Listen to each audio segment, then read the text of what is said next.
The Florida Citrus Hall of Fame does two things. We recognize people who have made significant contributions to the industry, and we recognize them, but we also are doing oral histories to tell the story of the Florida citrus industry. And so that's what we want to do today. We want to visit. We want to just talk about your involvement in citrus. And we'll go wherever we need to go with some stories. And the first thing we do is we have to be recorded so that Gus doesn't forget who you are. So we look at him and we say John Jackson, John Jackson, and then this guy looks at the camera and he tells them who he is. Dixie Royal, Dixie-Royal. Dalton Yancey, Dalton Yancey. I'm Ike Vaughn, Vaughn, my last name. Ike is easy enough. All right. So the effort to tell the story of citrus is exciting. I'm doing a project in which we're using crate label signs to place around the county. We'll have two signs in Umatilla that are going to be crate labels, and we'll go to a website and talk about the story in Lake County. So first of all, let me talk about citrus packing hat. Well, no, let's do this. We'll go back the other way. The first thing I usually do is talk about your history in citrus. And since you're the gentleman here, tell me, Dixie, your life story in 30 words or less here. How'd you get involved in citrus? I know that you were a UF graduate, animal science, but you ended up in citrus. You were in the Air Force. You worked for Golden Jim. Fill in all the blanks between there. Well, I was basically raised in an orange grove. My daddy worked with Umatilla Fruit Company for 36 years, and he worked in the packing houses. And then when we came to Umatilla after Mr. Dillard and Turner dissolved partnership, he ran the groves for Mr. Turner here at Umatilla. Okay, so you grew up in the citrus business, and like all young men in the citrus business, you developed character on the end of a hoe handle, I'm sure. You better believe it.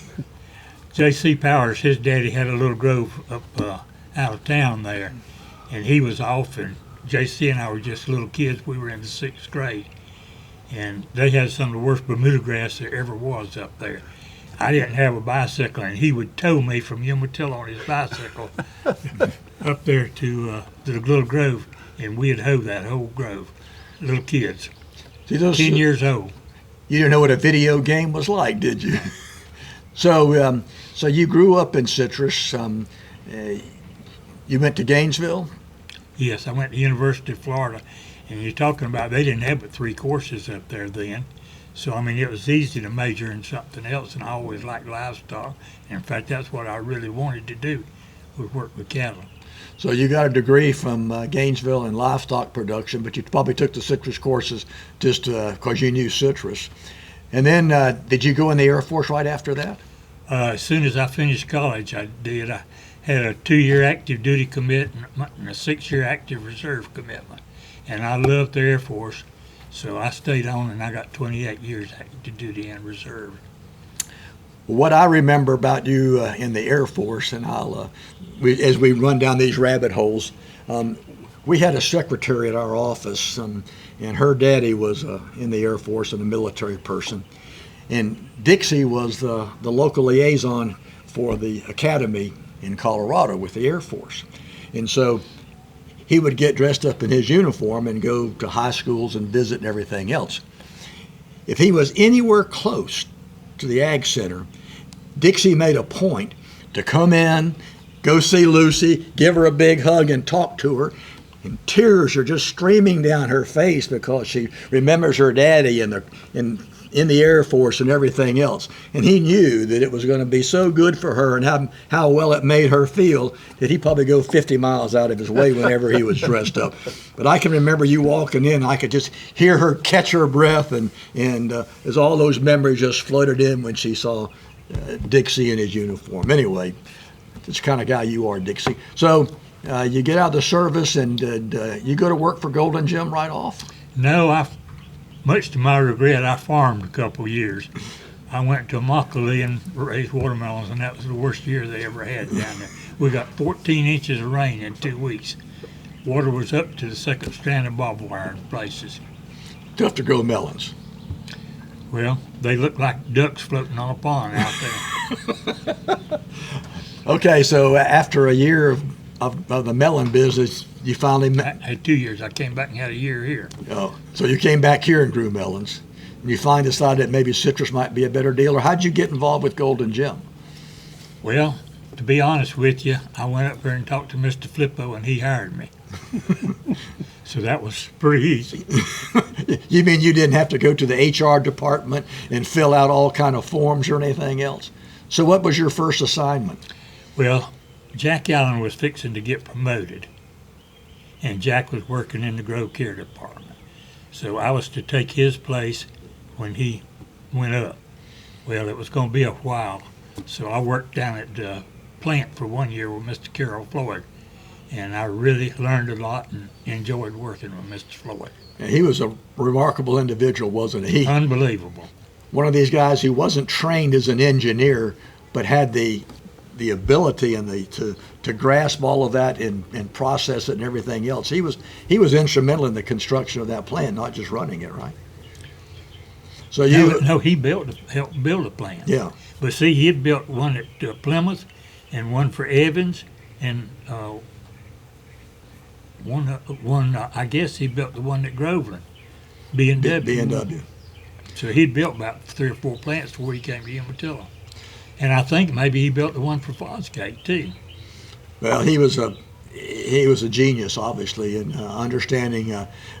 Was able to translate. You know, people that can translate from technical to understandable or rare. Yeah. I know that I would go to meetings, and Peter McClure was one of those guys that could translate a scientific proposal into what he called Bubba Ease, and so he could explain to you what the guy was really saying. So after your year in the plant, you finally got into Grove Care. Right. That was where you belonged, right? Well, I was more at home there than I was in the plant. Well, when I came to Lake County in 1968, I knew nothing about citrus except I graduated with a master's degree in it from Gainesville. But that was it. I was a city boy. And it wasn't long after that that Bob Klingbill adopted me. And I spent many, many days at Golden Jim. Talk a little bit about the management team that was there, Dixie, the group that you worked with. It was a phenomenal group. Did you bring notes? Yes, I'm not like you. Smart guy. Well, I'll go down the ones that worked with me at Golden Jim. I'll start off with Harold Straker because he was an old cracker boy and he was raised in an orange grove. And some of you probably don't know that his mother was a Owens. She was Frank Owens' sister. Did you know that? No. Mm-hmm. Well, Frank Owens' sister also was a friend of my secretary, Patty Gravely. So did Frank have more than one sister?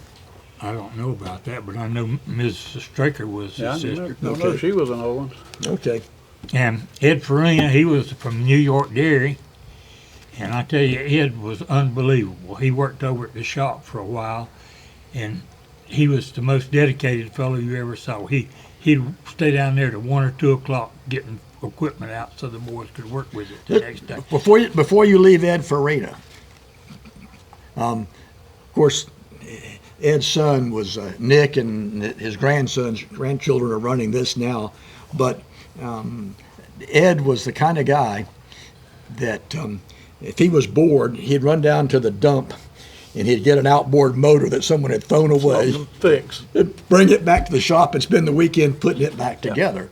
And because he had a knack with equipment. And if I ever had anything that was broken, I'd bring it over here, and Ed would look at it, and he'd call me in a week, and I'd go back over there, and he'd say, well, you know, he said, they don't make that bearing on the steering wheel anymore. But I was able to find this one and adapt it and make it work and fit there. And so he got he could get anything going. And you know, after he retired from Golden Gym, anytime you went to Nick's shop, he was there. And they gave him all these nitpicking jobs that would take someone who had a lot of patience and could work through it and figure out how to get something going. Yeah, he was Ed was one of a kind. But he grew up on a dairy, like you said, in New York, didn't he? And the family was down here, and he came and joined them. But And then later his brother came. yep, I don't think I've seen anybody who was any more proud or pleased than Ed was when we went down to Lakeland when Nick was inducted into the Citrus Hall of Fame. That was if you ever see a dad who was proud of his son, Ed was absolutely overtaken with everything. Okay, so we'll move on. Or you talk about fixing stuff that was just from junk and all. Nick used to tickle me. He said, "Daddy will bring home anything he can get in a bucket."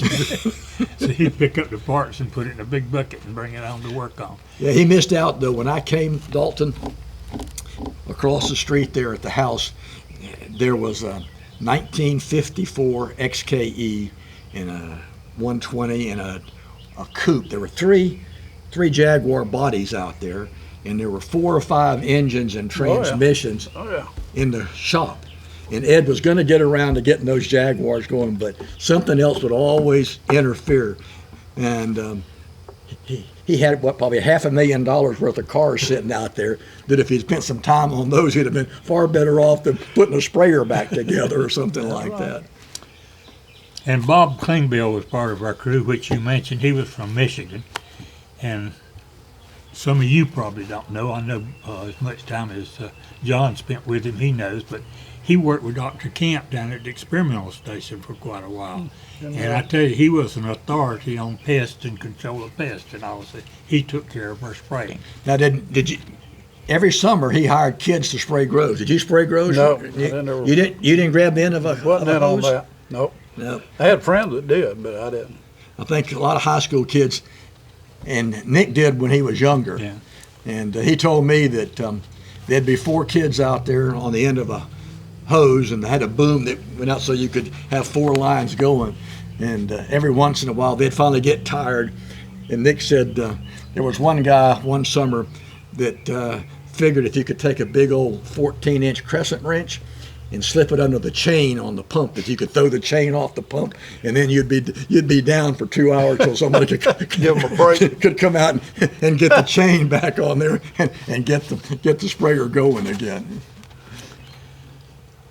I was one of the other ones in the Grove Care Department down there, and I was a Lake County cracker. My great-granddaddy was one of the first ones to settle in the area around Cassia.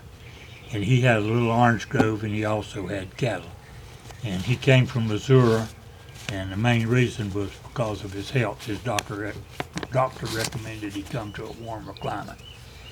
Now, all the people in the Grove Care Department, Dixie, you had your area of expertise, right? Ed was a fertilizer man. He was the guy that determined how much fertilizer, the analysis, and then he was responsible for getting it spread out. Bob, John usually took care of the fertilizer, and that's what he wanted to do.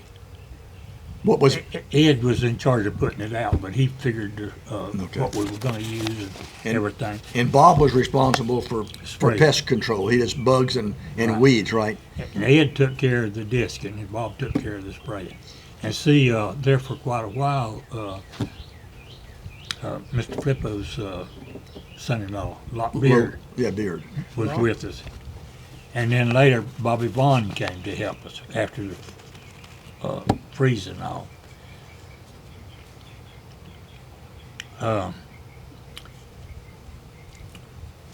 We had quite a time down there at Golden Gym because we had growers that felt like you could save the groves with heaters. We had 40,000 heaters to light at one time. And on cold nights, we'd have from about 100 to 125 kids down there because you had to get out there and line them. John Jackson wasn't around back then, and we had no accurate information whatsoever. So what we had to do is to take one of the grove supervisors or one of the old men, send him out to the grove that were coldest with a thermometer, and he'd call the readings back in and make up. So we were going to fire or not. So I understand that 90% of all the boys in Umatilla High School had the exciting challenge of firing groves. A lot of them did. And the thing was, the school superintendents were real good to us because we got kids from Eustis and Tavares and all too, and they would let the kids off the day after they fired. So if they'd been all night firing, they didn't have to go back to school. But I understand. The kids really loved that. I understand, Dixie, talking to a couple that did that. Number one, Skipper Babb, he said, yeah, we had the day off. He said, but do you think that us cool guys were going to take the day off when we could go to school covered in soot, bragging about how we worked all night out in the groves? And so that was kind of a badge of honor that they had, knowing that they had spent the night. And I guess your primary concern was if 124 left, would 124 come home? Well, we had trouble, and we did lose several out in the groves, and all those kids would get out there and get lost, and they'd be going down the wrong roads. And some of them, they wanted to play. Mr. Flippo had the grove up there where Lakeview Terrace is now, and see, he had the spot heaters in it, and you had the tubings that went from one to the other. Well, if it hadn't been disc lately, those kids thought it was fun to take that flambeau and dump some fire over there and get it burning. Next thing you know, the damn tubings would burn into, and you had fire shooting about half as high as trees. So we had fun. Sometimes there was a 2-day freeze too. Yeah. And that was when we really caught it because you had to fill the heaters up. Refuel. Yeah. And it was terrible to try to get those things filled back up. And at Golden Gym, we But I were bet, Dixie, fortunate. before you go on, did you take your heaters, pull them out of the field, spray them down with diesel fuel, and put them in a shed? No, we just put them out in the grove. Did you know anybody that did that? I did. Mr. Yancey did. How many heaters did your dad have? And do you remember? I mean, did you take the fuel out of all those every year? What we could get. Well, We see, had we had 30,000 gallon tankers around. We had well, that too, but the hoses that we had would both push Bunker C into the tank, and it would take it out up to the point that you could stick the nozzle into the heater. Yeah. So there was still maybe 5 or 8 gallons left in the heater that was just left over till next year. But you moved, your dad moved the heaters out of the grove and stored them in a barn. Yeah. And then put them back in the grove. And we had a special trailer that he and the mechanic over there in Eustis, that was an inventor, put together. It had a chain on it that would move the heaters to the rear of the trailer, so you could lift them off and place them, and then you could, when you were putting them back into the barn, the chain would reverse, and you could put the heaters on the trailer, and they'd stack up against each other. Oh, fun job. I remember out across from me, Lawrence Atkinson had a bunch of heaters in the grove, and the standard practice, though, was just to drag the heater underneath the tree so you could hoe and work the grove without knocking the heaters over and everything. Okay.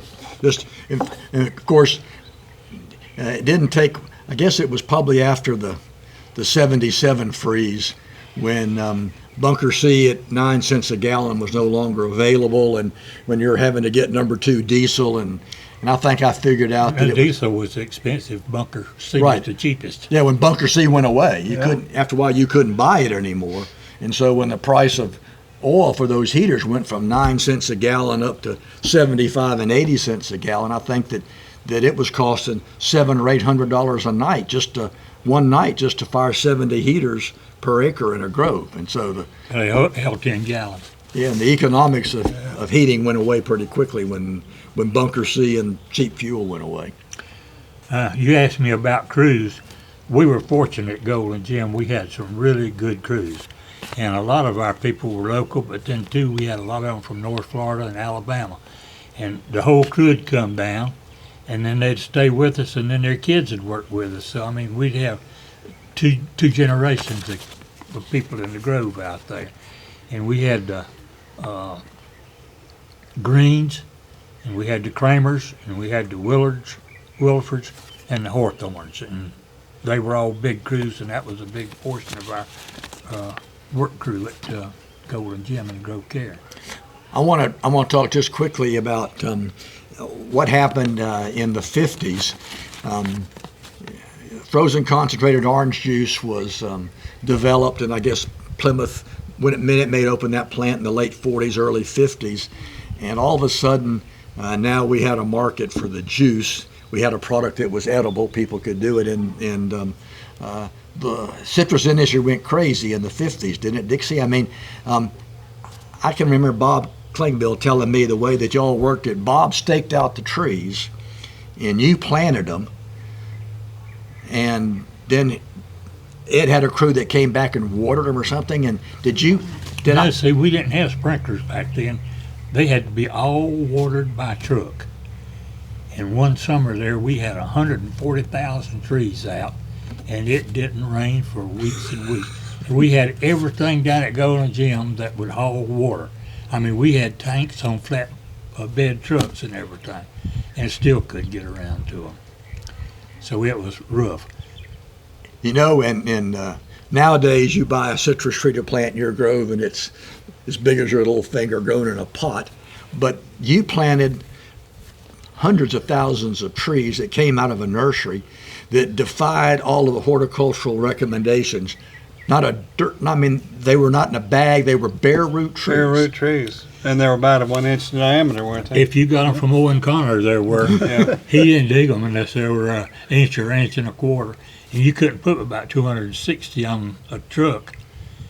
And it was keeping those trucks going after trees every day when we were getting them from him. And then later when we started getting the little container trees, you could put about 2,000 of them on a pickup. But here we were growing trees and digging them, bare root, and probably having 95% of them live. Oh, yeah. Oh, yeah. We had a lot better lives than that on a lot of them. Yeah. But I tell you what, we got that thing down to a real science. I went up there to see Lingerman, and I got me a little section. And I could get those rows to where you could shoot down them.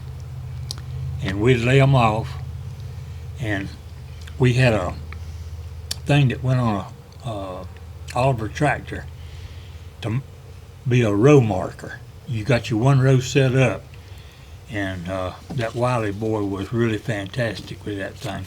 And he'd drive down the road, and you had a wheel over to the side that would mark the next row. And then when you crossed them, that gave you where your tree would go. And at one time there, we were setting 40 acres a day. And at average 100 trees to the acre, you can figure that's a bunch of trees going in the ground. Good.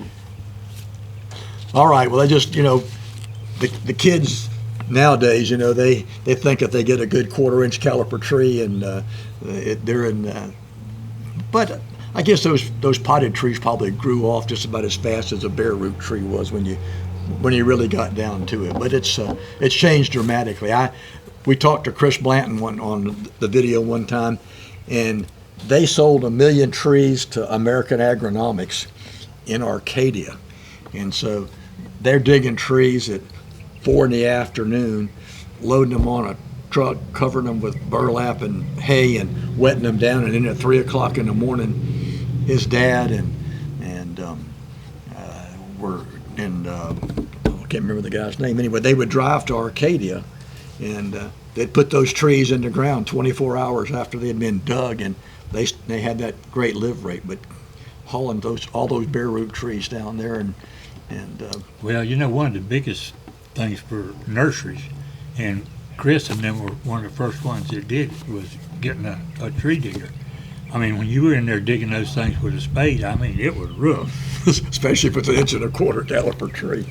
Yeah, Ray Kemp we talked to Monday, and that was his job when he was 16 years old. They had back in the 50s, a lot of small nurseries, and Lake Region bought trees from people in Tavares that had little nurseries in their backyard. That's how Mrs. Blanton and Mr. Blanton started off. And Ray said, even though you were a strapping 16-year-old boy, it was tough digging 1.25 inch. We grew our own trees and up to an inch in diameter, and we dug them all up to bare root, and we had a spade that was heavily weighted, and Daddy had an axe blade welded into the spade that was sharp, and you'd have to throw that spade towards the taproot Cap the taproot. to cap the taproot off, and then dig all around the circumference of the tree to get all of the feeder roots, and then start working and shaking and pulling and shaking and pulling and prying. Amazing. One at a time. Amazing.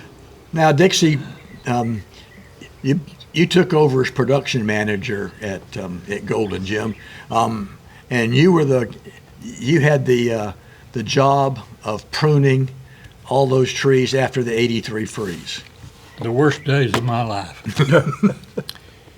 Yeah, it's not. We had, I don't know how many people pruning really, because I had contract crews and it varied how many they had.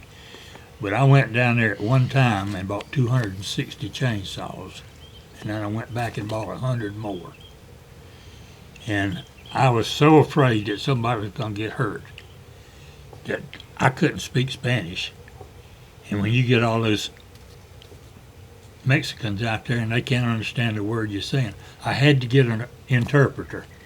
And we had about 2 or 3 lessons about safety on chainsaws. And I was fortunate I only had one man cut with a chainsaw, and that was Bobby Meisinger. You remember Bobby. And he was up in a fruit bin with a forklift, and he was cutting a limb, and the thing fell back on him and kicked that chainsaw in there and cut him across the shoulder and arm. But this was an enormous pruning job. We And pruned 13,000 acres of grove, and I had 24 bulldozers working at one time and could not keep up with them and couldn't hire any more bulldozers. phenomenal, amazing. What kind of an operation? And I'm sure that you left the house and probably felt like that you got back in and had to turn around and leave. So you had to be in the grove 20 hours a day for weeks. Well, I wasn't in the grove the whole time, but I had to get all those payrolls fixed to turn in the next morning. And that was the big deal. See, we look at freezes and from altogether different perspectives, and so I can imagine what it was like to try to go through and do that, and how demoralizing when the next year freeze comes and you almost think all that stuff was wasted, because those trees that had been pruned were just wide open. And Yeah, but they were coming back so pretty. We had 5 and 6 foot sprouts on some of those big trees, and then the next year it killed them to the taproots. wiped them out. Well, a year and a half later. All right, Yancey, you grew up in Citrus. Tell us about your story. Well, we were, my dad and my grandfather were small farmers. The most we ever had was about 300 acres. And the family was expanding in the Lake Norris area around here after we left what I would call the home groves around Umatilla.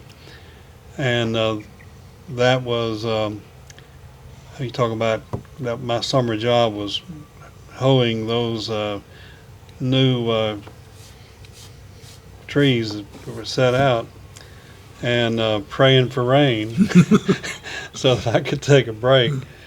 But that was part of my job. And then later, Golden Gym hired me to test fruit for maturity at the packing house, which was at that time was in Altoona. And so sometimes there'd be 4 or 5 bags of fruit to test. Sometimes there'd be 100 bags of fruit to test. And just depending on what the crews were bringing in. This was all. These weren't automated. You actually had to squeeze the fruit. We had a reamer, a metal reamer, and after a while you'd get so much acid on your hands that your skin would start to come off. But it really was good for me for remembering numbers, because you had to either write the numbers down or you had to remember one part of the calculation so that you could divide in and get the ratio out of it. And so it helped me a lot in remembering numbers, and I think it helped my math a little bit in school. And that process was done so that you were sure that the fruit met minimum maturity standards. I mean, a lot of times Bill Alberson would come in there and want to make sure that something passed. I can't make it pass. Well, you squeeze it harder. Yeah, so, squeeze more juice out of it. It's got to pass. And the thing was that you were doing it for the co-op, but the USDA state of Florida was doing it officially at the packing house. They were gonna check. If they didn't get the same thing you did, then the fruit could be turned down. It was a bad deal. So then also Mr. Floyd hired me to work in between college periods at the end of what I would call a perpetual motion machine. And that was the line of frozen concentrated orange juice coming off the line in cartons. And my job was to pick up the carton and throw it on the pallet. And you had to square it up the right way. And the line hardly ever stopped. You'd have to get a break, somebody to spell you to go have lunch or go to the restroom or whatever, because that's what I called it, the perpetual motion. The cartons were always there. Never a lack. Every time you turned around, there was another one there. So I went to college at the University of Florida, and then I went straight into the service during that period, which was during the Vietnam War. And I went to Germany. That time it was West Germany for 2 years, and then I went to Vietnam. And when I came back, it was I was looking at trying to find some job in agriculture, and first started out at a sales and marketing organization called Citrus Central. And I interviewed there, but I think they thought I wasn't ready yet. I wasn't ripe yet. So I wound up working for a charitable foundation called the Lake County Boys Ranch. And then Florida Citrus Mutual hired me as a field man. And then I finally wound up at Citrus Central and worked there for several years. And then later went on to association work for the sugar farmers in Florida. But your father was one of the few, what they call them, a soil scientist? No, but he was a bona fide citrus grower. I mean, that was his life. He did it all. I mean, This was an investment. This was it. We had 2 Oliver tractors, and one of them was for spare parts. And we ran. He would buy pickup trucks with no body on the back of the truck and build his own wooden body so that he could adapt it for whatever use that he wanted, whether it was hauling stuff. And then when we ran out of when the price of orange juice got so low that nobody was making any money except for the harvesting people, he started his own harvesting business and had a little picking crew, and he had three straight jobs and an elevator, and loaded fruit and took it down to the plant. And he took finally a vacation and asked me to running the crew, and told me that I was going to have to pay the men every day, and to not to be careful about loaning them too much money because they might not come back. And so anyway, it sometimes I'd write a paycheck at the end of the week for $1.50 or something like that, because they borrowed all the money to take out of the paycheck before that. Well, I remember one in county with your father, Simon Pure Grower. Simon Pure Yeah, Grower. Simon I remember Pure one. Grower. I had, and here again, as a young county agent, I had a tendency to do some of these things that after I look back, I say, why did I do that? But I remember sending out a newsletter one time, and during these low price years, and it was probably in the mid 70s, because if I remember correctly, 25 cents a pound solid. 25 cents a pound, and when the freeze came in 77, the price went up and it never really crashed back down again. But so I write this really astute article in my newsletter that the poor citrus tree doesn't know that they're low fruit returns, and you can't quit fertilizing, and you can't quit doing this and everything.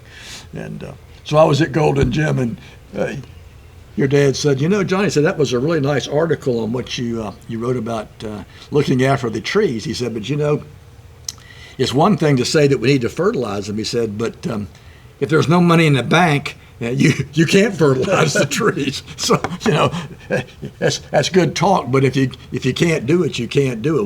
We'll have to find another way to survive and get by. So anyway, it was. He was a saver. So in the good years, he saved money and didn't buy any pickup trucks or new tractors, so that when freezes did come along, he could weather the storm. Yeah, we were talking earlier, and citrus growers learn pretty quickly that one night can change the entire picture. I mean, everything is going, and just all of a sudden, one night, and the whole thing changes, and it's just a chain reaction to. It's a bad memory. Can I get the fruit in? When do we start picking it up off the ground? And how far back do I prune? And packing houses are trying to get anything that isn't dried out, and just a long mess. But you're still in the citrus business. Yeah, I have a little what I would call a keep busy orange grove. It's what I'm told friends of mine. Why are you growing a few oranges? And I said, well, it's the new golf. He can tell you about that. Talk about the golf. Dixie and I were talking about Mr. Simpson, Jimmy Simpson, the old man Simpson, and Jim's granddaddy. Granddaddy. So Dixie, you'd see Mr. Simpson. Well, see, Daddy worked for him over at his packing house there in Mount Dora when he was a young man for about 2 years, I think. And he always thought a lot of him. When he lived in that little rock house there, we'd stop by and see him. And he'd be out there, and he was sweaty and working. He was probably at least in his high 90s. And he'd tell Daddy, he says, other people like to play golf. But he says, this hoe is my golf club. He says, and he was hoeing orange trees and he was playing golf. But he was quite a character. Yeah. And he survived. He was here for the 94, 95 freeze, and kept going.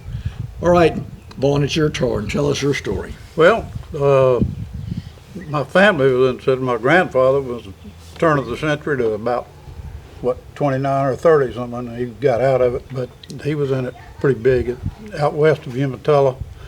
There's a history book says he had 1,000 acres of grove out there before I was born, so I really don't know much about it. But anyway, he was around, and he died in 1957, I think. But he didn't have any grove then. And of course, anybody who lived in Umatilla was affected by citrus one way or another. I mean, it's what kept the town and the whole area going. And too bad it's gone now. But I ended up, I wanted to be an outdoorsman, I guess, as much as anything. And I went to the University of Florida Forest Ranger School when I graduated from high school in Lake City. And so I was kidding you. I'll tell you, I've still got a Florida degree, which I do. But anyway, after that, I went to the University of Georgia and got a forestry degree and worked in the woods and as a forester. But I had some friends that I was kind of wanting to move home. and I had some friends told me that you need to get involved, you can sell fertilizer. Well, I really didn't have the technical training for it in college, but I had a lot of contacts and a lot of friends around here, knew a lot of people. And I came home and I had 4 or 5 job interviews and 4 offers, and I could live in Umatilla, so I moved back here and been here ever since, selling ag chemicals. And fishing. And fishing. And hunting. Fishing. Still in the woods. Well, I had a girl that graduated from high school with me that said I sold fertilizer so I could buy fish bait. Well, so you also learned what it was like to be in citrus and develop that character working in the groves. Oh, yeah. And so, Well, my dad, y'all were talking about transplanting trees, and whenever they did our airport here in the early 50s, it was a tangerine grove there. And my dad made some deal. He had 5 acres of land out in Piru, out west of town, and his grandmother, my great grandmother, had homesteaded it. And when she passed away, she left it to my dad. So he was going to plant it in the grove, and some deal came along that he could get those trees. Well, these trees were grown, and I just can't remember. So it must have been about 1950. He planted 5 acres of the road, and they'd go over there and dig up a tree. He had some of his crew. He had picking crews back then. But anyway, he had some of his help go in, and they hand dug these trees that was buckhorned off about 6, 7 feet tall, as I remember them. And they carry them out there one at a time with 2 55-gallon drums on the back of the truck. Water. Watering them. And it never had any water. It was all, but he made it grow. They all, what died, they replaced. But at one time, it was 100% full. yeah, there was a story that Minute Maid moved a grove like that over in Orange County. If they were a little bit more sophisticated, and if I remember correctly, they would cut a little trench on the side of the tree and down and put a logging chain on both sides of the tree and hook it to a dozer, 2 dozers. Yeah. And the dozers just drove down that middle, pulling that big logging chain and cutting those trees off. And then they'd pick them up, load them on the back of a semi-truck and drive down the road and plant them, and they lived. Yeah.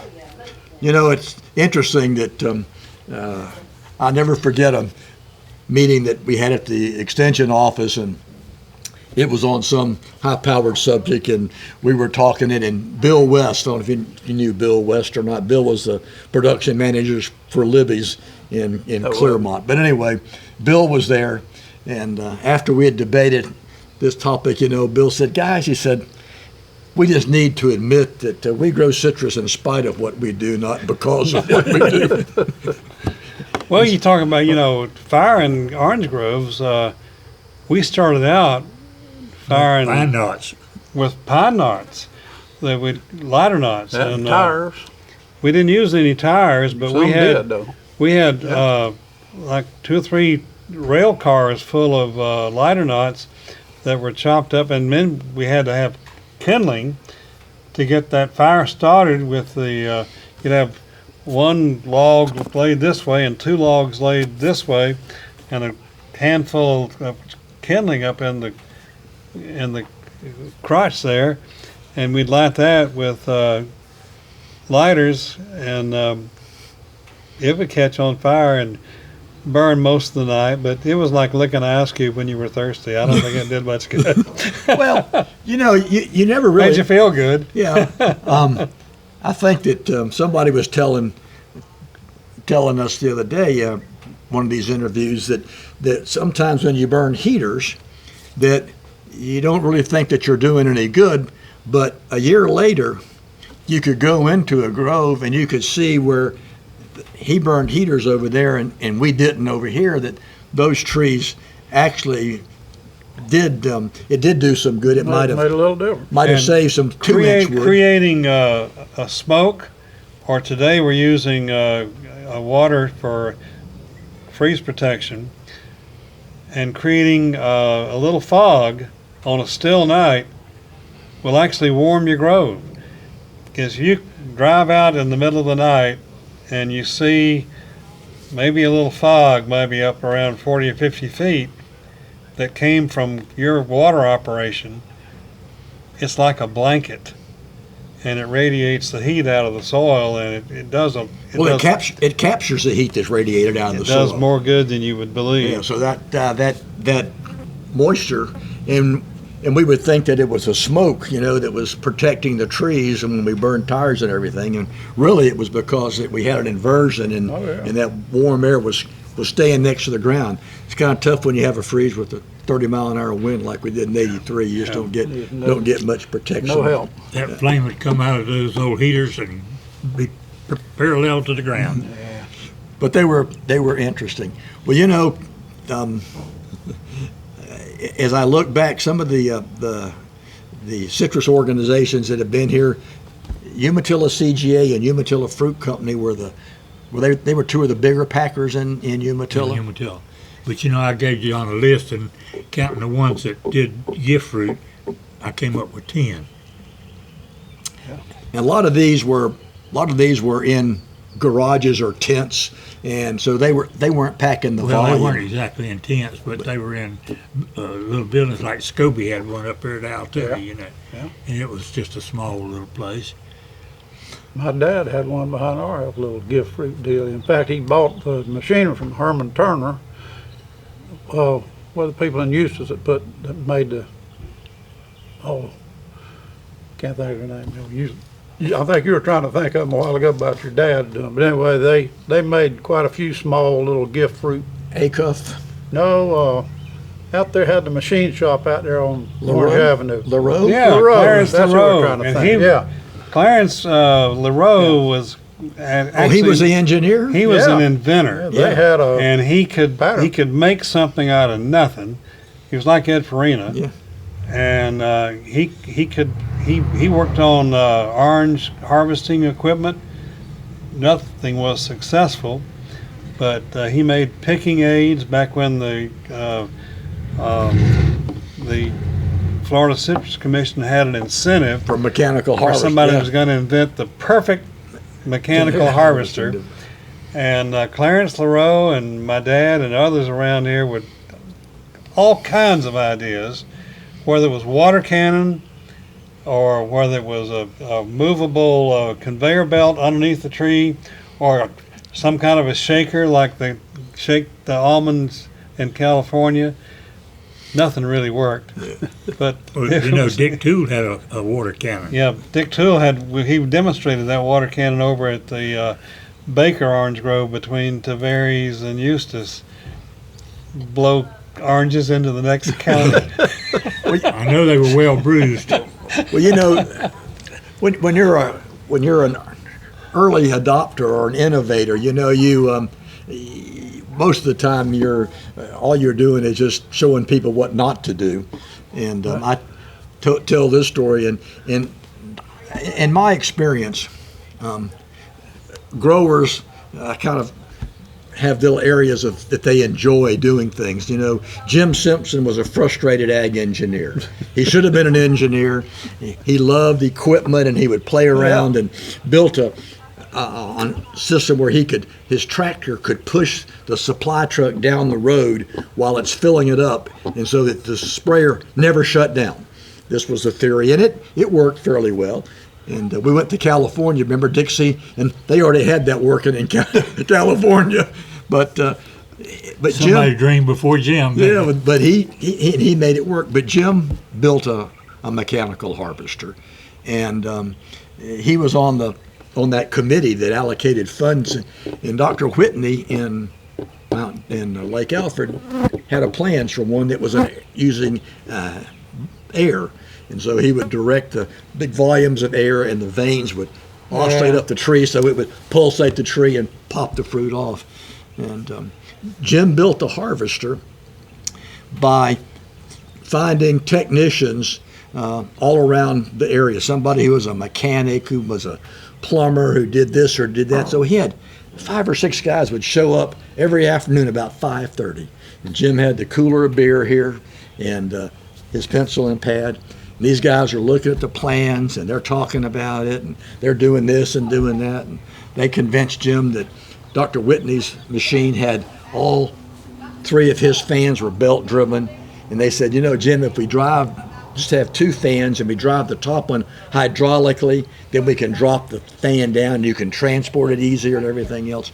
But they would go through this, and when they left, Jim had a list of things they needed. And that next day, he's running around getting bearings and all this kind of stuff. Next afternoon, they're back out there doing it. And they built an air harvester that Howard loved to drive. And I don't think that they picked a whole lot of fruit, but I guarantee you that their harvesting crews knew that there was a machine in the barn that they could drag out there, and I imagine that what he saved on trying to jack the price up on harvesting, they might have paid for the Well, machine. the pull pressure on a mature orange is about 20 pounds to pull to get the orange off the tree. And with an abscission chemical, you might be able to shrink the abscission layer between the stem and the orange down maybe to 10 pounds. And then you got to use water or force Air or or something Something else to get it on. to get it off. And 10 pounds still is a pretty steep mountain to climb. Yeah, some harvesting it could pay. George Howard shook trees, but those were 30-foot trees that the owners refused to prune, and so you weren't going to get someone to climb up a ladder and pick that fruit anyway. So with the packing houses,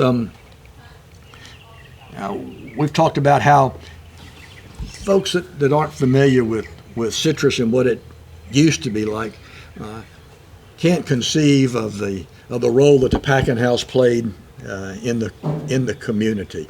And with a number of them being in Umatilla, they must have been by far the biggest employer of people. Oh, by far. And By the time you caught the pickers and everything, they were by far the biggest one. And then they also had a unique situation in that the packing houses didn't open till after school started, and they usually closed before school was over. So the women could pack fruit, grade fruit, work in the packing house, and still be home during the summertime to look after children. And But we didn't have any oranges in the summertime. right, packing houses weren't there, and so the packing houses then hired the folks, and the money that they generated paid the hardware store, paid the groceries, and paid It was citrus was fed the whole county, really. I mean, it wasn't anything back then, before there was concentrate. It was all fresh fruit. Well, how many packing houses were there in the county? There were quite a few. There were a number of them. When the freeze hit in '83, there were 26, and as I look back through the records, there probably were 30 or 40 packing houses at one time going, but there probably was 200 or 300 packing houses that had come and gone over the time. Before concentrate, before they started squeezing it and it all went fresh, there was, like you said, starting in Altoona and going south through Eustis, Mount Dora. I mean, I don't know how many there were in our county, but it had to be, what you said, it was 23 in the when now? And There were 26 left when '83 came. And Well- and early packing houses though were like the one that your dad had. They weren't huge volumes of packing, but they more of them bordered on the line of gift fruit. Well, that's what Yeah. mine was, all mine was. Then there was a few of those around. In fact, Mike Graham has that machinery out of the one that Daddy got from Herman. And there's some more of those around that LaRose built. And but anyway, I just thought about, like, Bill Collins had the Altoona Packing Company, and then before it was Golden Jim, what was the name? Grand Island. Yeah, but I mean before there's a fella built that plant before Grand Island, wasn't it? S.A. Fields had Fields, Had the that's what I was packing trying house to think up of. there. And then, I mean, these were big packing houses for the time. They weren't just gift fruit, Well, they were the foundation. I wanted to talk a little bit about people. I didn't know a lot of folks, but there had to be some characters in Umatilla that you remember. And who was telling me the story about Wilson Parrish in the paper bag? Were you the one that was telling me? I think so. Well, Wilson was one of the harvesting contractors with Golden Gem Growers, and Wilson also was able to work the with the British West Indies workers that came in to help harvest the citrus.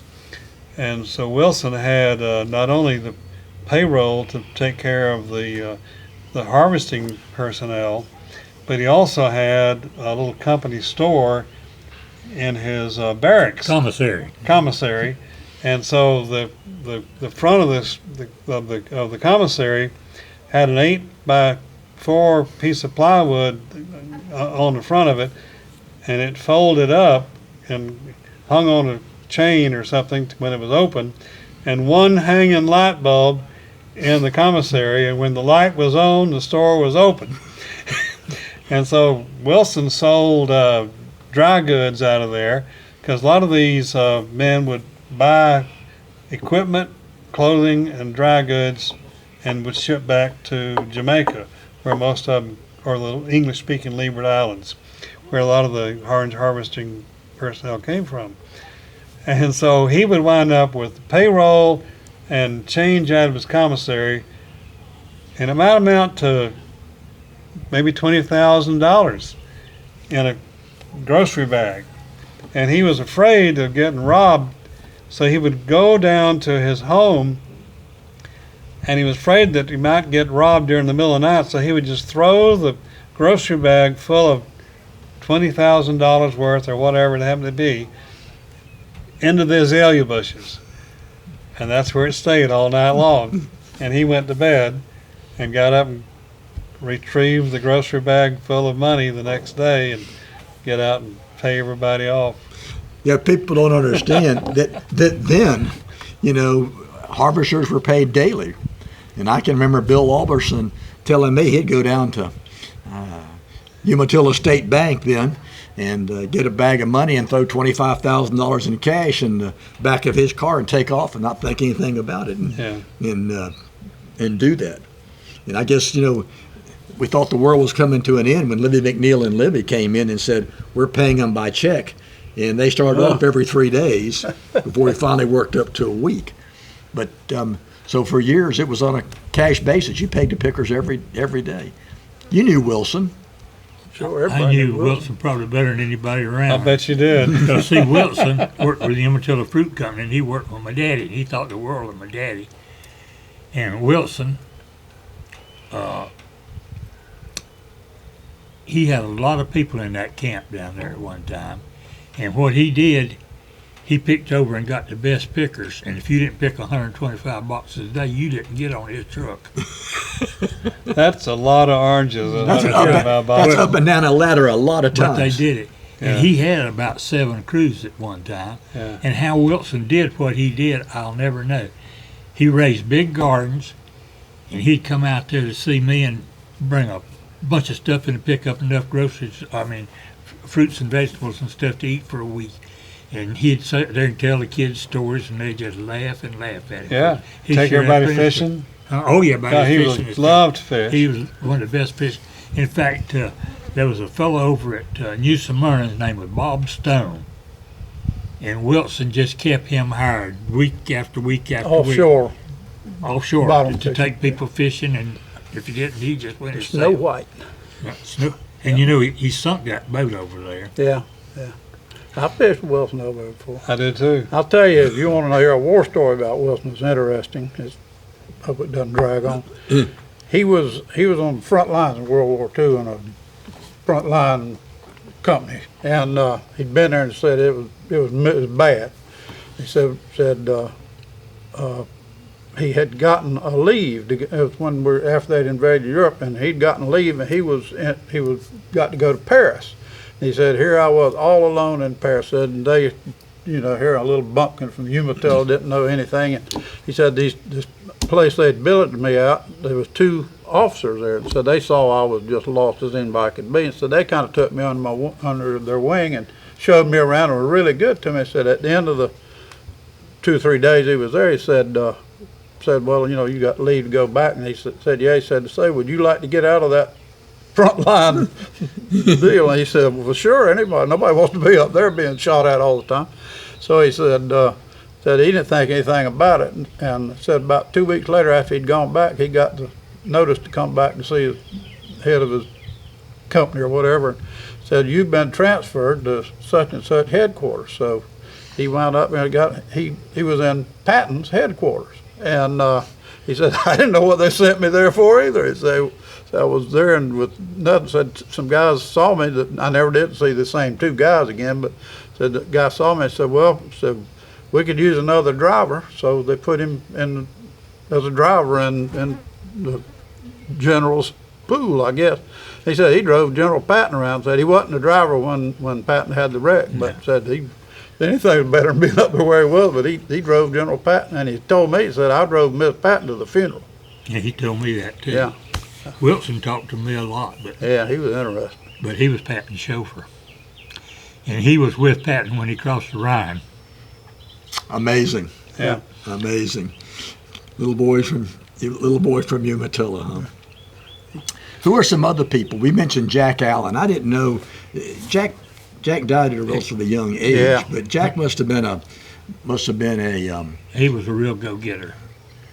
now was his family from Umatilla? Yeah. Yeah. Yeah, The old Collins family. Old See, Collins. his mother was Collins. I mean, they were some of the original people in Umatilla. Trowell's, his grandmother was Trowell, and Yeah. they were the ones that founded Umatilla.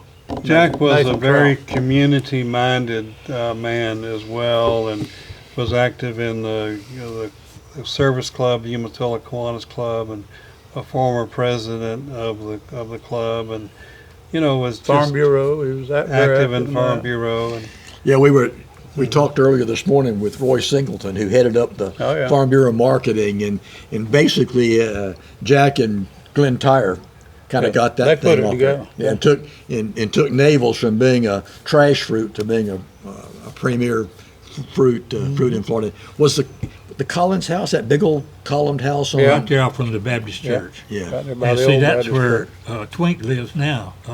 She was a Seabree. Miss Seabree married Evelyn Allen. that Jack house Allen was originally her was uncle. built with, I don't believe it had plumbing in it when it was originally built.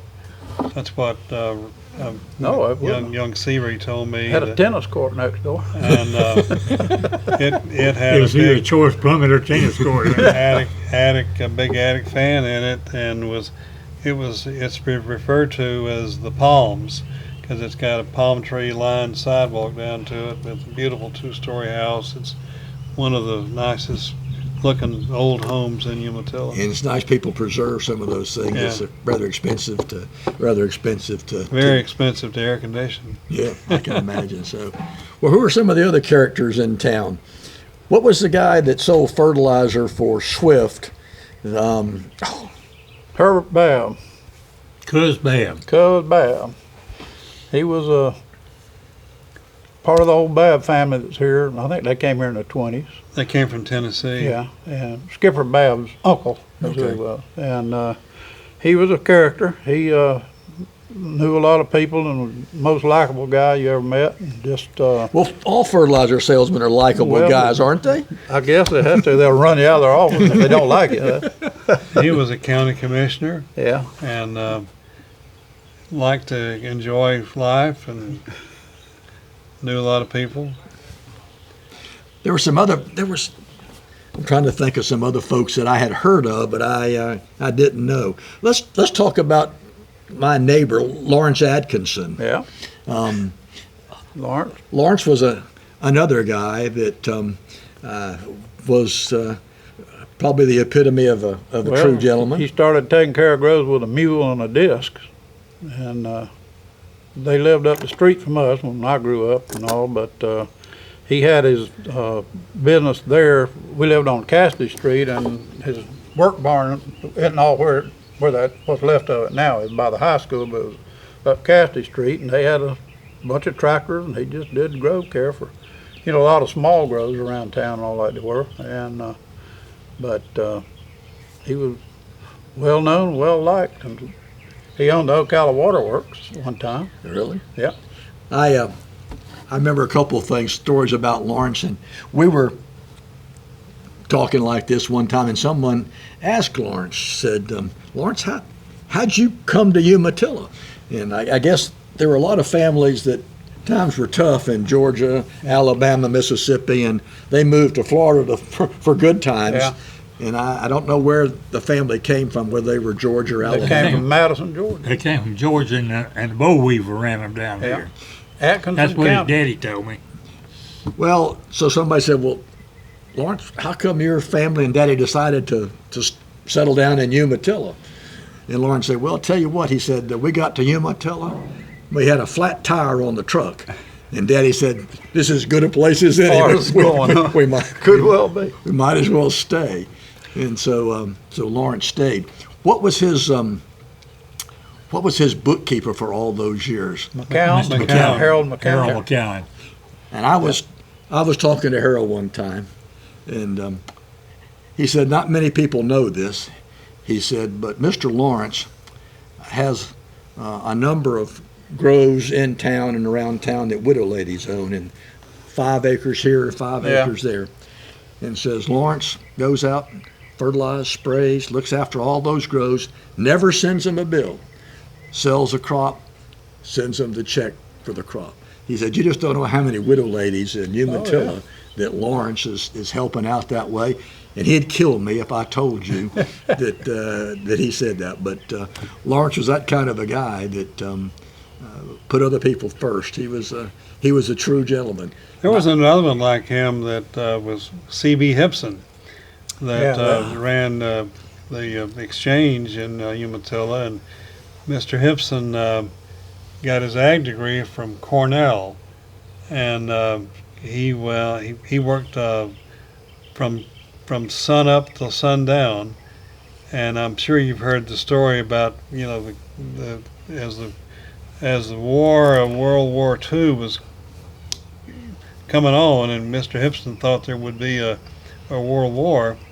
He went down to the Chevrolet place, I guess, in Eustis, and bought a brand new straight job and put it in a barn on Central Avenue and locked it up, Pickled it up. pickled it, and jacked it up and put the truck on concrete blocks, took the tires off of it, and may have forgotten about it, or maybe he didn't forget about it, but just had it in case.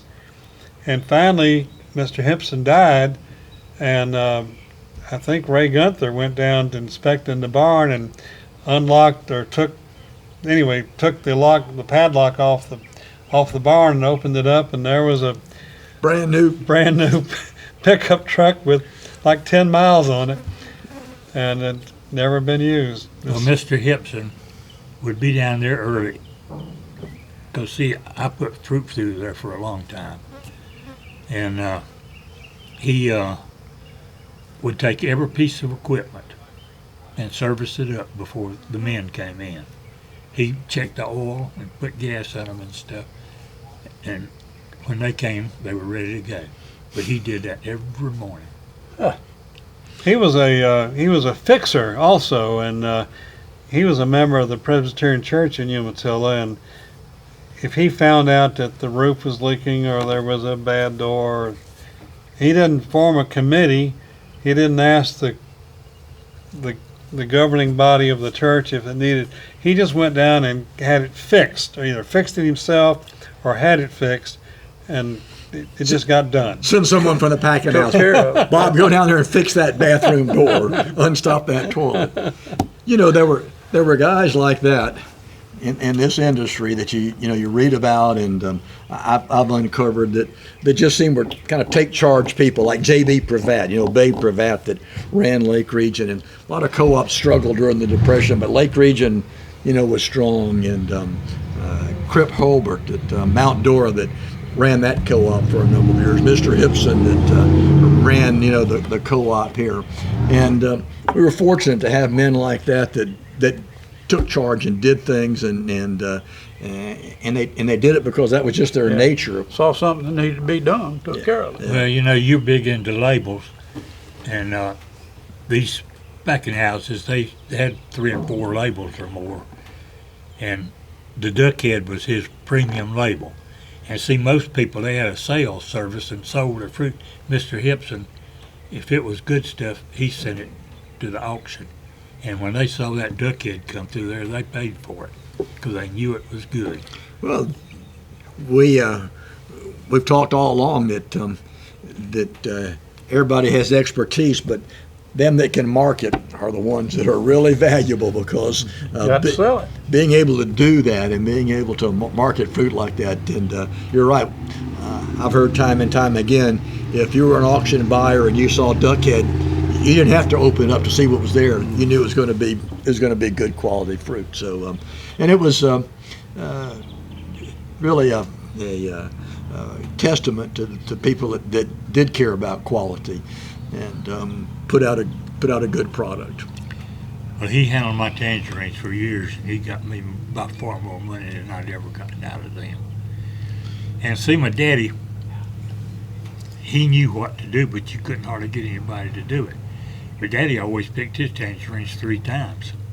And most of these people, they went in there the first time they got in there, they cleaned the damn trees and they took all the little knots and everything. You got maybe a 40% back out. Daddy always got 100% back out. Spot pick 'em and spot pick 'em and spot pick 'em. Yeah. And they didn't plug them. If he found Probably somebody, they cut them off. they cut them with clippers. Clip 'em. Mm-hmm. Clip them all. Well, we talked about folks in difficult times. Bill Lennon has got some 38-foot picking ladders that Fred Saunders salvaged before Keene went out of business, and we're going to haul one and set it up in the 38 feet. in the museum in Pretty good. Tavares, and Well, I don't know what happened to them, but Mr. Hipson had some it was a little longer than that, if I'm not mistaken, because there was some old seedling groves out there at Orange Hammock, Yeah. and I think it took a 38 or a 40-foot ladder to get them. well, a lot of those 40-foots were cut in half to make 20s, 2 20s out of them. But this one, the lady at the museum has already measured. In the old courthouse, you To the balcony? Yeah, we can angle it sideways and get it up there, and it'll sit on the floor. The top of the ladder will be at the 3rd floor. I'll be darned. And you're And going to have to put something to keep the kids from yeah, climbing. she'll figure some plexiglass. But those ladders, they would climb that ladder with a bag and fill it full of 50, 60 pounds of fruit, right? Yeah, well, yeah. Come Yeah. down that ladder and dump it into a wooden box. Probably a little more than that, because most of them had laced their bags out to where they held almost a box. And if they're going to pick 100 boxes a day, how many times do they have to climb that They ladder? work. That was They work. how many boxes of fruit did you pick in your life? you learned in a hurry. That was hard work. That huh? was not fun. Well, Not I tell you, especially Thomas off the ladder. Hughley was one of the best ones that we ever had picked fruit. That old tall joker and those big long arms and all. I have to tell you a story about him. Because, see, I'd get some of the kids and we'd pick fruit on weekends and stuff, and then Daddy would carry it into the packing house. And we were over there, and Daddy counted up the tickets. He said, Tommy, grab that bag and get out there and pick another box. He said, you got 99 boxes. You need 100 today. He said, Mr. Dixie, he said, I can't do it. I'm going skating tonight, and I'll be too tired to if I pick another box of fruit. And we laughed about that. Daddy would laugh about that every time he'd tell it. He was just too tired to pick another box. He couldn't pick another. But he was going skating. And boy, he'd get over there to that skating rink, and that booker could cut some didos. Well, that was, you didn't, you probably didn't appreciate all of the character that you were building up and everything. But no, when you look back at it now, it was really kind of a fascinating learning experience. Dalton, I know that you spent hours and hours with your dad and learned some valuable lessons. My dad worked for a insurance company. He was an appraiser, and he traveled a lot, so he was on the road 2 or 3 nights a week, and I kind of missed having the time, to be able to share. So I imagine that you probably learned a lot of lessons from your dad. Some of them you weren't too excited about learning at the time, and but One of the things that was part of him and part of a lot of people of that generation was just not giving up, perseverance, and just pressing on. regardless, to just keep on working at it. Find a way. Find a way to make it work. And one of the other things that he said one time when I was not doing a good job of replanting in a grove, he said, "Son, if you want to be an orange grower, you've got to have trees in the ground. So you better plant some more trees." Well, and I remember some different stories and some things, and this just kind of came to mind about young trees. I believe it was your dad that was the one that had that grove out on Calhoun Road that had freeze damage in it, and he went in and cut it off at the ground and put a rebar in the middle and stump grafted those trees. He did that. What? And there may have been 8 or 10 sprouts coming out of there. They're all tied to the rebar. And they all grew into one. Eventually, there was one trunk with the rebar inside. It wasn't really a tree; it was a bush. Yeah. Very resourceful, though, to be able to.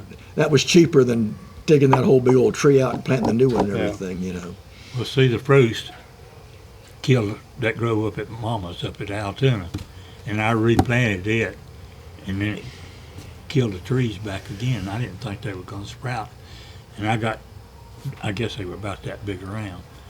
And I told Charlie one day, I said, "I'm just tired of seeing those old trees." I said, "I've got a good mower there. Just run down the middle." So he ran down the middle and cut those things off, and believe it or not, it cut most of them instead of splitting the trunk. And when the sprouts started coming up, I had him go in there and cut them down to 2 sprouts. And we budded them. Charlie and I did it. And that's what that Orlando Tangelo and Sunburst Grove came from. So you budded the sprouts that came back from the rootstock there. See, it was Hamlin's. It was a solid block of sour root Hamlin's. Some very innovative growers and techniques and so forth, and Well, it was a lot cheaper than buying trees. Yeah. And boy, those things, they grew. well, they had a well-established root system to push They were push about those tops up. 3 years old. Well, and ultimately, that's the theory with using the water for cold protection. If you can save the trunk and the main scaffold limbs, you can grow a top back on that tree quickly. What you don't want is a front end loader freeze where you got to take the whole thing out. Well, we'll finish up here. What was it like? Dixie's already told us that the freeze with him pruning and everything else. What do you remember about the '83 freeze and how your dad dealt with it and so Well, forth? I remember better the I guess it was 62 or Yeah, 62. 62 freeze. I was a freshman at the University of Florida, and it got real cold. And I remember calling my dad and saying, "Can I stay in school?" He said, "Don't worry about it. You're gonna be okay." And I was able to stay in school because he'd saved money for a lean time. Don But Kemp. talking about all the chainsaws that you bought, he had some chainsaws, but he also had a pneumatic clipper that they clipped some of the small limbs with, and that clipper weighed about 25, maybe, I don't know, weighed a lot for me, but he and his assistant held that clipper in the air all day long, clipping those dead limbs off, and using the chainsaw, he lost all of his fingernails from the vibration of the chainsaw. It was just a rough time. When did he finally decide it was time to turn the grove over to somebody else? He never did. He never did. There when he passed away. Well, they moved to Lakeview Terrace for a while, didn't they? Yeah, well, he was still, He was still the man? he was still the controlling the bank account. But I'll say one thing about Mr. Yancey. People had asked me something. "You've been around here quite a while. What do you know about so-and-so?" I said, "I don't know, but I know somebody does." I could go see Mr. Yancey, and he could give me all kinds of details about I don't know anybody where in town. his source was, but But he knew it. had his finger on the pulse. Well, and you know something about him, he wouldn't have talked about that guy No. unless you'd asked him. You never seen him talk about somebody or anything like that, good or bad. I mean, but he had information that helped, he'd tell you, and he knew a lot. Yeah, he'd been there a long time. Well, I spent a lot of time with him, and I sure enjoyed a lot of the time I spent with him. Well, your family's been here for a long time. I mean, who was it? An uncle? It was a great uncle that was a first commissioner, or He was a judge, wasn't Yeah, he was the first county judge. He signed the marriage license for Walt Disney's grandparents to get married, and that was the first marriage license in Lake County. They came in the 1880 period. My grandfather was born here in 1881, and they had been farmers in Alabama during the war between the states, and 10,000 families from the southern United States immigrated to Brazil. 10,000 families. And they stayed in Brazil. Some of them stayed much longer, but my great-grandfather only stayed down there for about 10 or 12 years and came back to settle in Umatilla. And I remember reading some correspondence between my great-grandfather and his brother, who became a county judge, came back later and settled in Umatilla first, and then in Tavares. But they were writing back and forth, and my great uncle said, "I've got to hurry up and finish this letter before the ship leaves Brazil to the United States." That was the last letter going out for a few weeks. yeah. And take another few weeks for it to arrive here. Absolutely, yeah.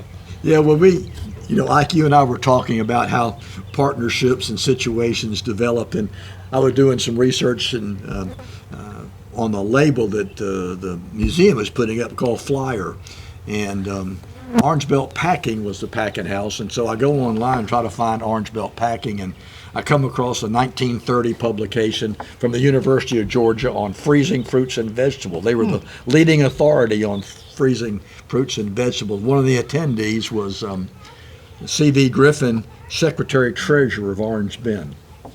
The next article I came across was a result of a Supreme Court case.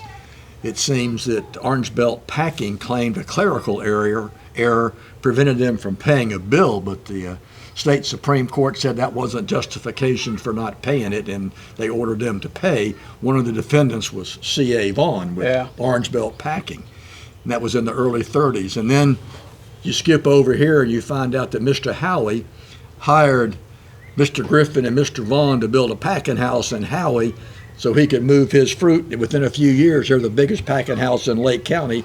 Back in the late 30s, packing 535,000 cartons of fruit.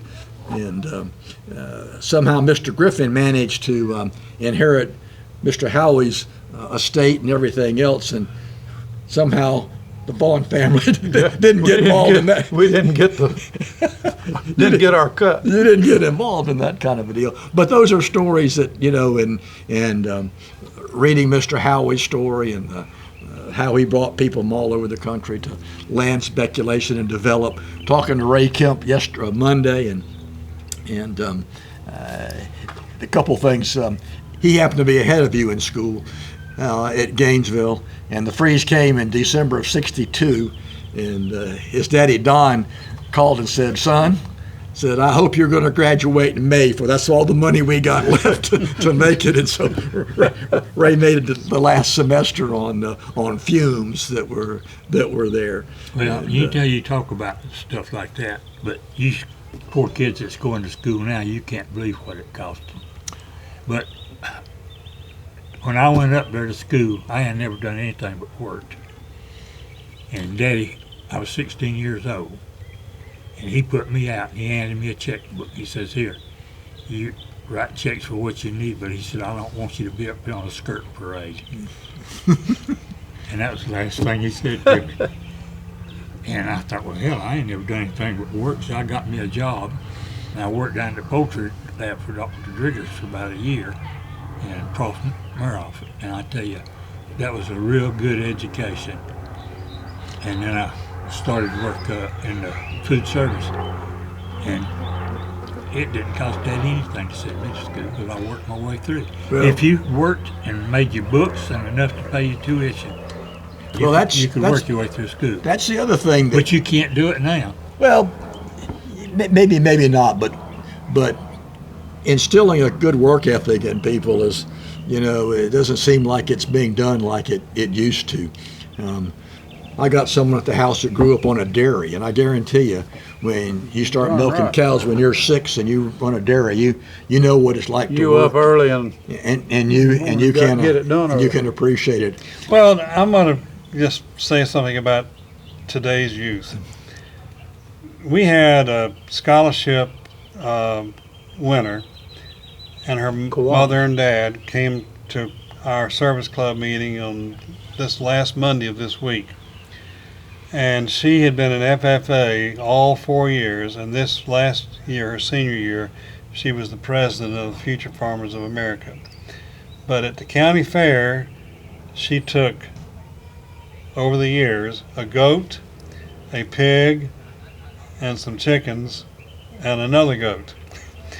And she won a scholarship. She was one of our 5 scholarship winners.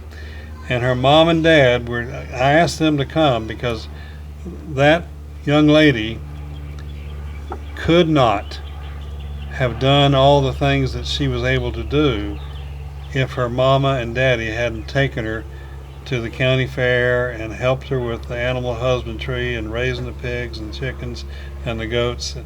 It takes a team Absolutely. to put somebody, and I thought about her.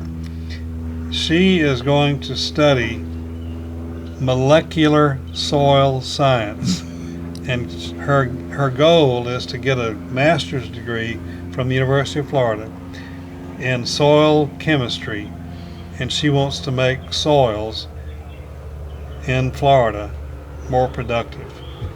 So that's 2021 product right there. There are obviously kids out there like that, and you're right. We focus sometimes on the negative, and there's way far more positive. I'm real proud of her and proud of her parents. those people that, like this girl, that's not what sells newspapers. You turn on the newspaper, everything's bad. Well, Yeah. it's not all bad, but you just get the stories of the bad ones.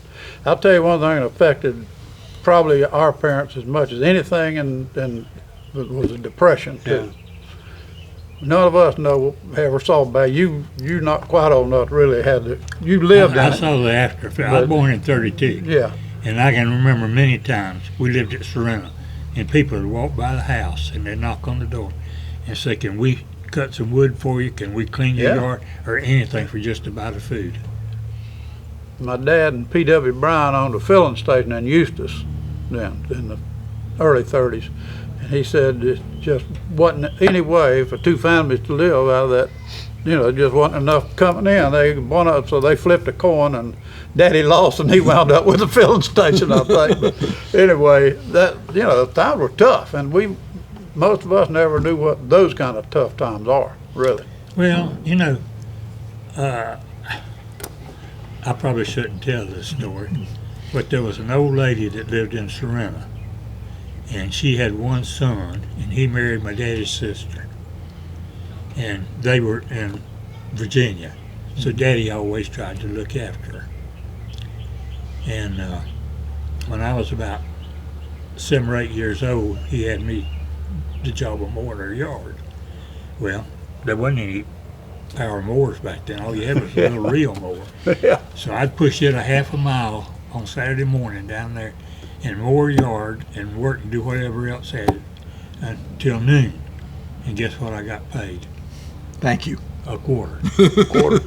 Well, you think, the old lady was taking advantage of her. She wasn't taking advantage You- of her. you- 'Cause you could hire a man for a dollar. You a quarter. could go Yeah. to the movies and buy a Coca-Cola and a box of popcorn for that, for at least maybe have a nickel left over.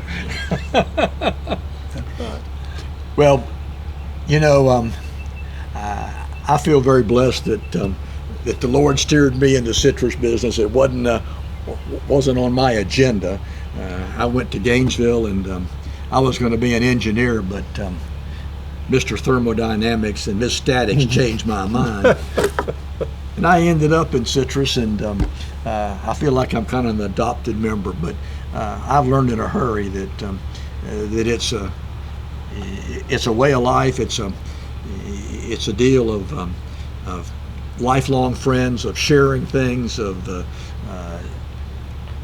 commiserating during the bad times and helping people out during the good times, and being there. And it's been great.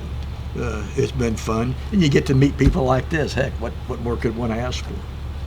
Well, I'll tell you a little story. Down there at Golden Gym, we had some of those people from Northwest Florida and Alabama that really came from bad situations. Did you ever know Pop Williford? Mm-mm. Okay, well, he worked with us down there for years. Williford? Yeah. Yeah. And he, His son Euless. yeah, that was his son. He was in school when we were. And Papa and I got to be real good friends because we worked together a lot. And he told me, he said, when I was he was up there out from Dothan, that's where he lived. And he was sharecropping with a fella. And the fella furnished him a little house to live in.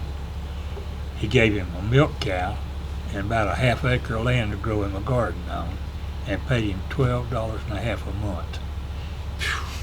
And I asked Pop, I said, how in the world did you ever buy shoes for those kids? He said, Dixie, I did. He said, when it came wintertime, they had to go barefooted. They couldn't have any shoes. Mm. Now, you talk about hard living, that was rough. You see little old kids running around there barefooted, little feet freezing. Their mama was making shirts and stuff out of feed bags, because, I mean, you know, mama made feed bags. I always had a bunch of chickens when I was little. And one time I was about 8 years old, Daddy'd buy me 100 biddies every year. Well, they weren't sexed back then, so we had plenty of fried chicken. Old roosters. Huh? Yeah. And then I'd take them and save the eggs, and there was an old lady. Did you ever know Miss Hunter? She was a preacher up at Altoona. What was her name? Hunter. Don't She believe I was did. Bill Hunter's wife. No, didn't know. Well, anyhow, she had a little incubator, and Daddy always bought me good chickens, so I had some of the best chickens around. And she'd get the eggs from me, and she paid me 12 cents a dozen for it. Penny a piece. Penny a piece. All right, well, All in One says it's time for us to leave, Thank you. and I appreciate it. Mr. Vaughn, Thank you. We enjoyed it. Good to do it. Mr. Yancey, Good to hear and from my you. buddy Mr. Royal, Good to see you. thank you very much. He'll have it posted in a couple of days. I'll send you the address. You'll be famous. That'd be great. We'll, Great. I hope there's a lot left on the cutting room floor. oh no,